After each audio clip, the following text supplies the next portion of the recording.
Saya tak menghilangkan dulu kok. Bu Tias, monggo di Nah, ini saya silangkan dulu ini sebentar. Ya, oke. nggak apa-apa. Ya, ya. Nah, ini jadi Saya ada beberapa pertanyaan menarik ya. Sebentar, ini dari Mbak Yani, ini dari PT Yami Food Utama, izin bertanya ya. Jika sampelnya diambil dari daerah lain di Indonesia, misalnya Jakarta atau daerah lain yang mungkin sudah lebih familiar dengan produk probiotik di menu makanannya, ya, apakah ada kemungkinan bakteri akan ditemukan di pencernaan berbeda dengan yang sudah ditemukan di Bali dan Jogja, gitu ya. Terus kemudian ini Mas Bayu dari PT Yakult ya mau bertanya apa perbedaan profil gut microbiota ini berpengaruh terhadap harapan hidup di setiap negara ya. Menarik sekali. Ini Alif ini dari PT Ajinomoto ya bertanya apa saja yang mempengaruhi secara signifikan dari jenis gut microbe pada manusia di suatu negara.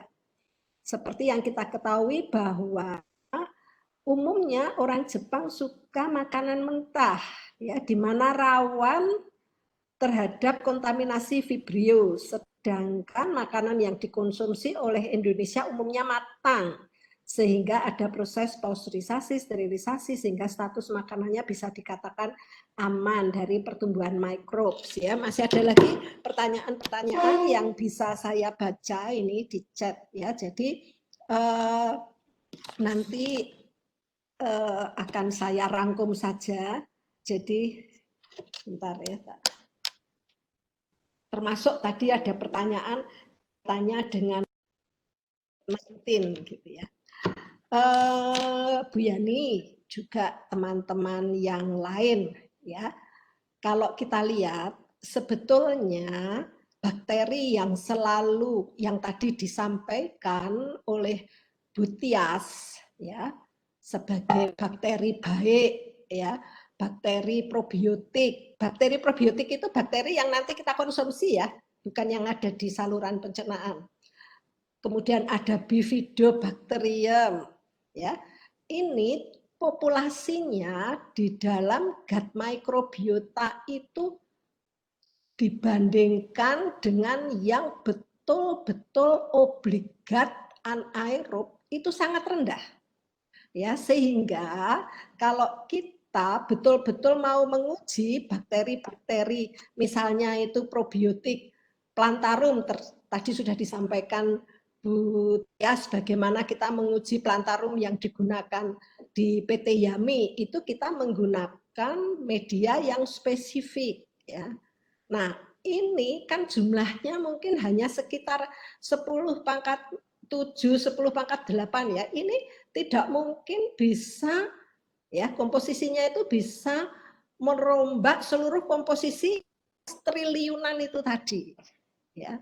Walaupun demikian jumlahnya sedikit tetapi memiliki peran yang luar biasa ya. Jadi memang demikian kalau kita terus melakukan penelitian untuk melihat jumlah bakteri-bakteri baik itu yang menggunakan media-media spesifik itu saya kira dibandingkan dengan jumlah yang sangat besar ya yang triliunan tadi menjadi kurang berarti. Tetapi ingat bahwa yang kecil itu memiliki manfaat kesehatan. Jadi Bu Yani kami tidak bisa menjawab misalnya nanti di kota besar itu terus apakah pola bakteri baiknya meningkat, saya kira tidak demikian ya. Jadi sebagai contoh tadi yang feses diambil dari ini apa namanya Bangkok ya.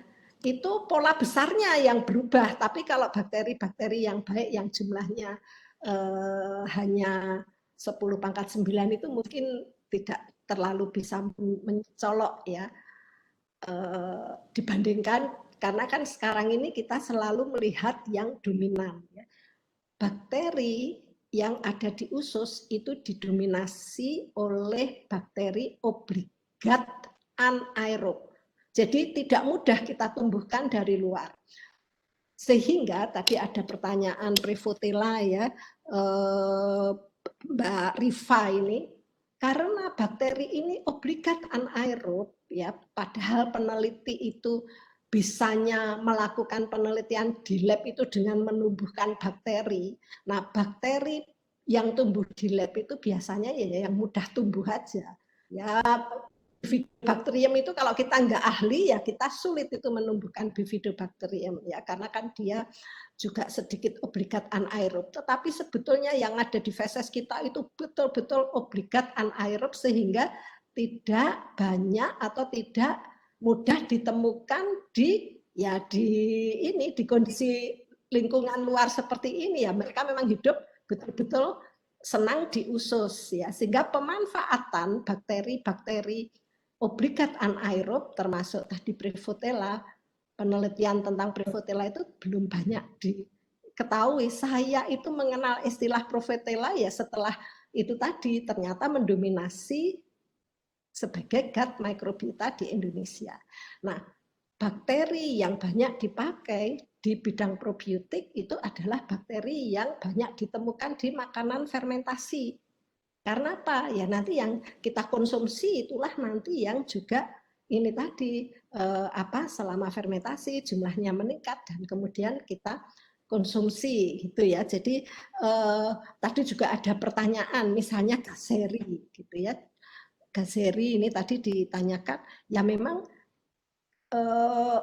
kalau tidak banyak di lingkungan atau di makanan fermentasi, bakteri itu menjadi tidak banyak dilakukan penelitian ya. Walaupun sekarang ada eksplorasi bakteri-bakteri yang memang betul-betul spesifik untuk menangani satu jenis penyakit ya, kita menyebutkannya next generation probiotik, tapi itu belum ada di pasar. Jadi saya kira penelitian sekarang tidak mengarah pada konvensional probiotik yaitu Lactobacillus dan Bifidobacterium, tetapi sudah mulai mengarah pada next generation probiotik ya, misalnya dari Akkermansia dan dari Faecalibacterium, tetapi ini belum banyak ya, masih perlu dipelajari jangka panjang ya. Nah, kalau ditanya ini gut microbiota yang menyehatkan yang seperti apa ya, tadi sudah saya sampaikan bahwa gut microbiota itu sangat dipengaruhi oleh apa yang kita makan ya. Mas Alif ini sekalian menjawab ya, gut microbiota anak-anak Indonesia dan Jepang itu berbeda. Jepang itu sangat hygiene gitu ya istilahnya ya. Sehingga tadi saya juga di slide itu menyampaikan bahwa semakin daerah-daerah industri itu varietas diversity mikrobiota itu semakin rendah ya. Ini juga bisa ditunjukkan hubungan atau perbedaan gut microbiota anak-anak Jepang dan anak-anak Indonesia. Anak-anak Jepang itu diversity-nya rendah ya. Nah, ya memang ada dampaknya ya. Terus mudah alergi dan sebagainya. Itu ternyata memang demikian ya. Ya memang kita bisa menyebutkan gut microbiota ini lebih baik dengan ini gitu tidak, karena gut microbiota itu dibentuk bagaimana kita cara makan kita, karena sisa-sisa makanan kita yang ada di kolon itulah yang akan menentukan jenis-jenis mikrobiota yang ada di kolon kita ya. Mikrobiota Indonesia dan Jepang itu jelas berbeda, wong di sana makanannya itu seaweed ya, seaweed, terus kemudian makanan mentah dan sebagainya gitu ya. Tetapi ya sana sehat, kita ya sehat gitu ya. Jadi saya kira itu ya ya memang seperti itu ya. Tadi konsep superorganisme itu harus kita pegang, bahwa ya kita harus hidup bersama dengan mikroorganisme yang ada di tubuh kita ya, dan saling menguntungkan ya untuk dapat menjadikan tubuh kita itu sehat ya. Jadi sehingga kan sekarang ada superorganisme yang berbeda gut microbiota satu dengan daerah yang lain ya, tetapi ya tetap Ini menyehatkan ya. Hanya saja memang ada beberapa itu tadi istilahnya itu dysbiosis ya. Nanti akan kita pelajari di 2 minggu yang akan itu bisa terjadi ya. Adanya beberapa penyakit yang menyebabkan ada ketidakseimbangan ya. Nah, tadi ada yang menarik ini dari Mbak Aan ya. Gut microbiota pada pasien COVID-19 ya, ini memang tantangan kita ya, tantangan kita semua untuk menghadapi masa pandemi ini ya. Dari laporan teman-teman di Cina itu ternyata virus ya penyebab COVID-19 SARS-CoV-2 itu yang bisa menempel pada lung itu kan karena ada reseptornya ya ACE2. Ternyata reseptor itu juga ada di gut. Jadi pada pasien yang parah itu ternyata juga ditemukan virus SARS-CoV-2 itu di fesesnya. Ya, artinya tidak hanya berada di paru tetapi juga menginfeksi lewat saluran pencernaan ya, sehingga ada di feses. Ya, ini kan untuk juga perlu kita perhatikan sehingga ya material yang keluar dari pasien ini tidak boleh terus kemudian kontak dengan yang lain-lainnya, ini nanti kan bisa menyebabkan penyebaran virus ini tadi SARS-CoV-2 itu tadi. Nah, oleh karena itu terjadinya gangguan saluran pencernaan itu juga merupakan salah satu indikasi pada pasien COVID-19 ya. Jadi gut microbiota itu ternyata juga terganggu pada saat serangan COVID-19, khususnya kalau virusnya itu tadi sampai masuk ke usus. Di Cina juga dilaporkan bahwa pada pasien yang parah itu ditandai dengan diare dan di feses itu tadi saya sampaikan ada virusnya juga dan ternyata bakteri baiknya itu juga turun, terutama Bifidobacterium dan Lactobacillus. Nah ini yang apa namanya, yang ini sekali lagi ini dilaporkan di Cina itu pada pasien yang parah. Ya. Nah, memang menarik sekali ini ya. Terus kami ingin penelitian karena kami punya probiogama ya dikonsumsi pasien COVID-19. Kita lihat cita-cita ya, lihat apakah ada perbedaan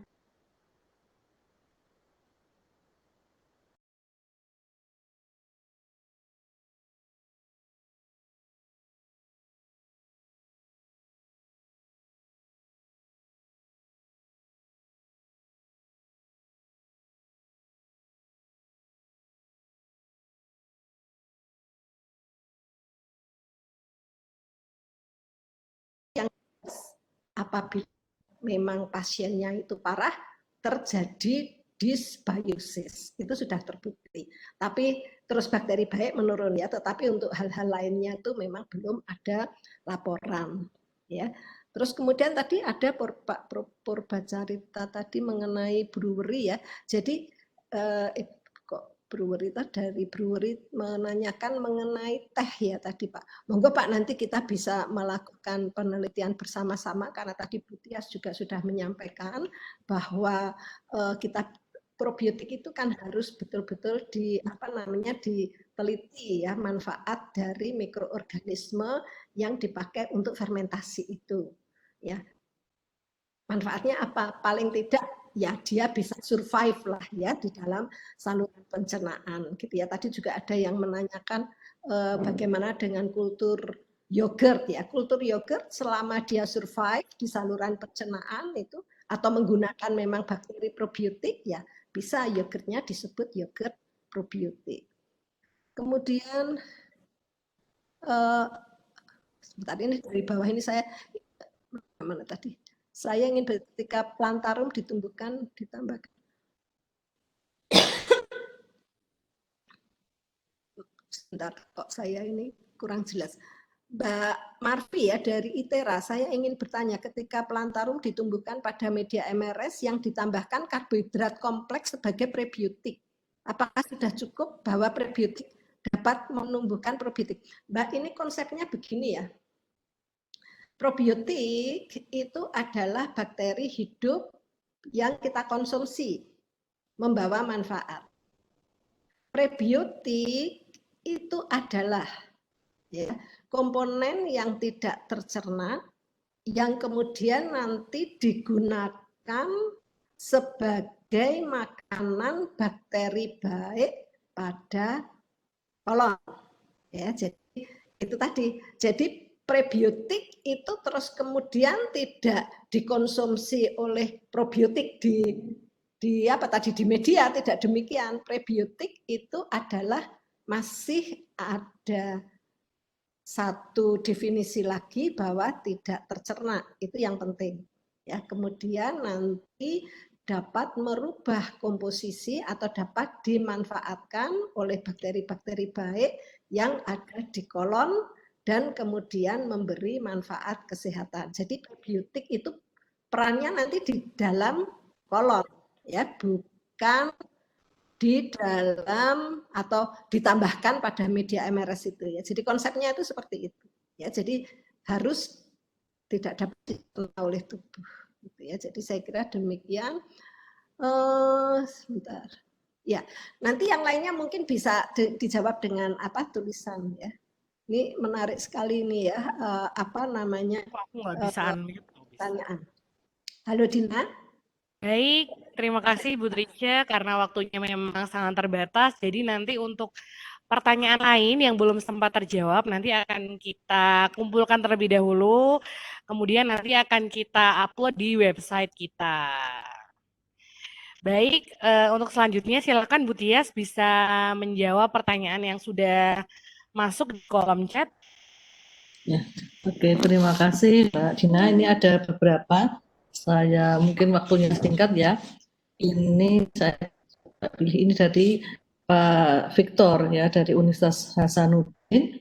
Ini bertanya mengenai apa yang membuat beda antara yogurt yang berbentuk cair dengan yogurt yang menggumpal. Nah, jadi prinsip pembuatan yogurt itu kan dari asam laktat itu kan akan mengkonsumsi sumber karbon yang ada pada susu, kemudian akan menghasilkan asam, dan kemudian pH-nya akan turun ya sampai pH titik isoelektrik ya, sehingga membentuk agregat atau gumpalan. Nah kalau apa namanya yang berbentuk cair itu bisa ya karena apa orang Indonesia mungkin juga suka ya juga yang berupa drink ya karena kondisi suasana di yang panas dan sebagainya. Jadi itu ada yang tinggal dilakukan dengan cara diencerkan sehingga dia menjadi liquid gitu. Tetapi apa prosesnya itu adalah sesungguhnya perubahan gula atau yang laktosa menjadi asam ya, terutama asam laktat yang menurunkan pH sehingga sampai sekitar pH 4,6 itu akan terbentuk GERD di situ. Nah, kalau itu mau cair, ya bisa dengan diencerkan, ya, diencerkan kemudian dihomogenisasi ya, kira-kira seperti itu.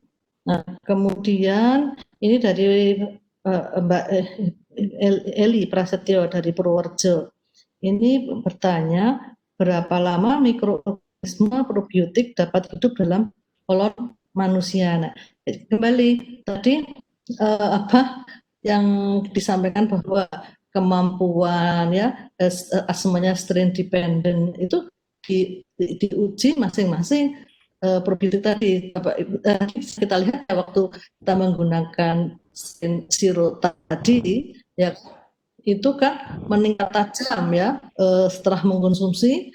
Nah, kemudian setelah dihentikan konsumsi selama 10 hari itu ada yang langsung ada individu yang langsung di fasesnya itu tidak ada lagi sirota.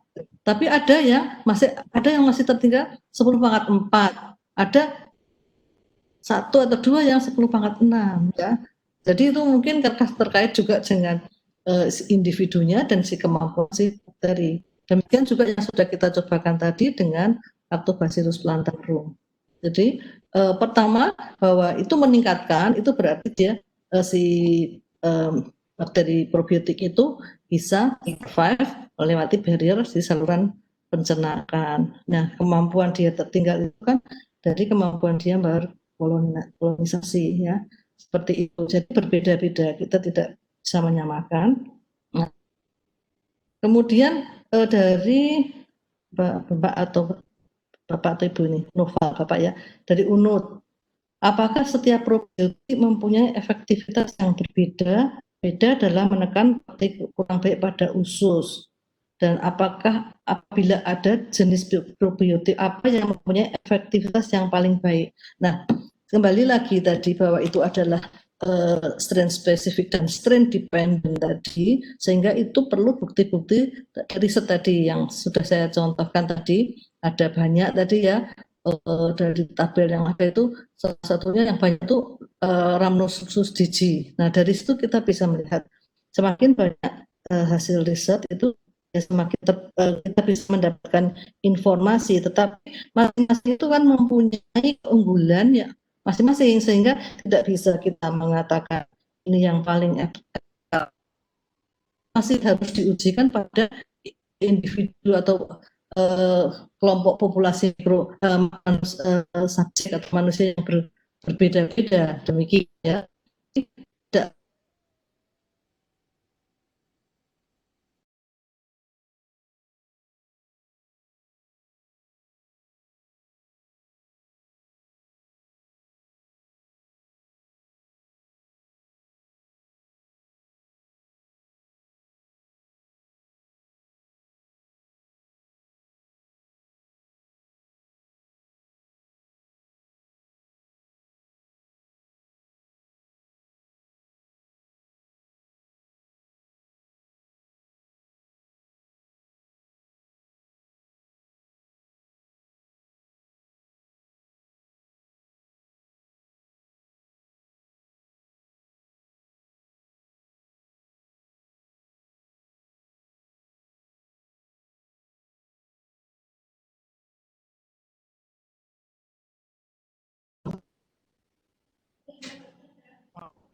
Ya.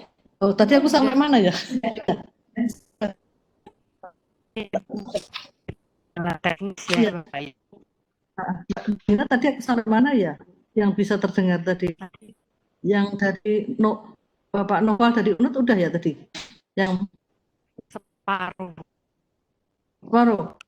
Enggak, saya ulang dari yang Bapak Noval ya dari UNUT ya, tadi menanyakan apakah setiap probiotik mempunyai efektivitas yang berbeda-beda dalam menekan bakteri kurang baik pada usus. Ya. Nah, apabila ada jenis probiotik apa yang mempunyai efektivitas yang paling baik. Nah, sesungguhnya tadi kembali yaitu strain spesifik dan strain dependent. Nah, pada waktu kita menguji bakteri probiotik secara in vitro pun itu kan kita coba antimikrobianya terhadap berbagai macam itu pun berbeda-beda ya. Jadi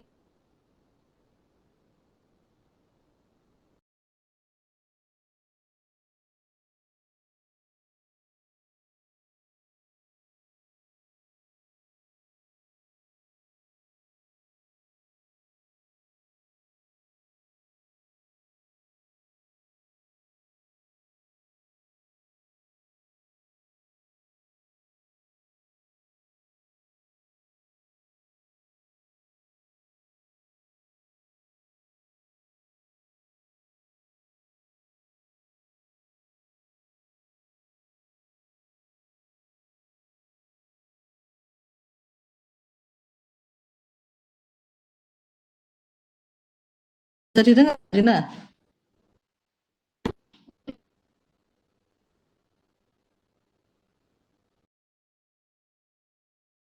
Oke.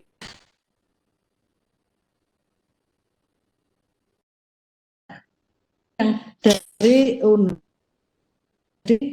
kembali spesifik ada ya. Nah, itu bukti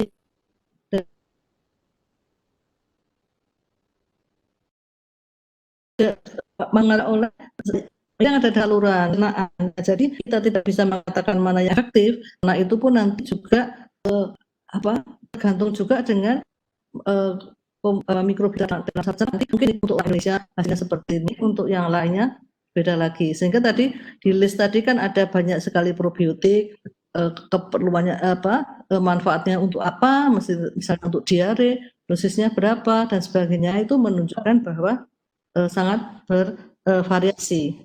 Kemudian satu lagi, ini tadi ada yang menanyakan tentang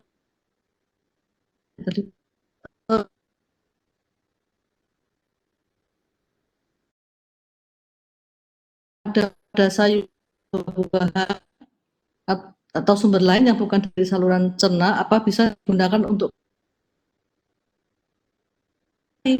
cek awal dulu tadi, ketahanan paling awal itu kan ketahanan terhadap rendah, barrier yang ada di saluran pencernaan, ketahanan terhadap bile salt atau garam empedu.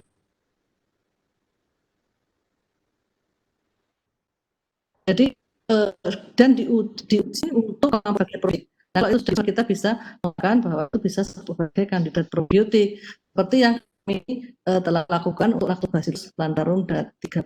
Demikian. Saya kira itu Mbak Dina, nanti yang lain mungkin bisa dijawab dengan tertulis ya. Halo Mbak Dina, saya kembalikan ya.